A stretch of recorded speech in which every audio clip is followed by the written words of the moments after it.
Бишкекте курулуш 2016-жылы аяктап, бирок башкаруу боюнча эки тараптуу келишим ратификация болбогондуктан ачылбай турган кыргыз-түрк ооруканасы кыргыз өкмөтүнө берилди. Түркиянын Кыргызстандагы элчилиги 25-мартта ушундай билдирүү таратты. Казакстанда кечээ 24-мартта кыргызстандык жүк ташуучу айдоочулар экинчи бөлүгүн өткөрө баштады. Кыргызстандык айдоочулар Ирандан транзит менен Азербайжан, Россия жана Казакстан аркылуу өлкөгө келе жатышат.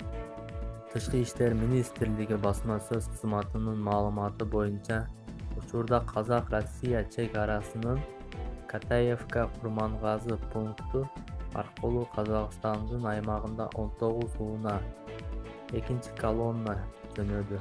Алар өлкөгө Казакстандын патрулдук полиция кызматынын коштоосунда келет.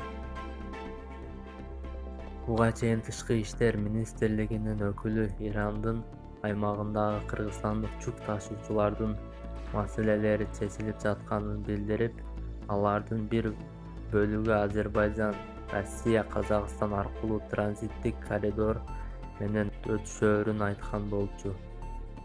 Кыргызстандын Казакстандагы элчилиги транзиттик коридор казак тарап жактан уюштурулганын маалымдады.